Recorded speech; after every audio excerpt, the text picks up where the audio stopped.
Swerteng gabi, heto na pang resulta sa ating STL Pangasinan para sa araw na to, Tuesday, June 30, 2026 para sa ating third draw result. Ilabas na mga STL tickets at heto na ang ating small town lottery. At para naman po sa ating STL Pangasinan third draw result, ang resulta ngayong gabi ay ang kombinasyong ito.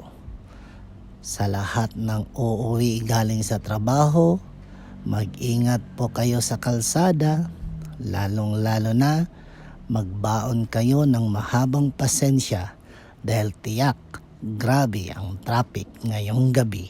Okay? Ingat palagi. Don't forget to subscribe. Purple Grid TV. Paki-like po. Thank you.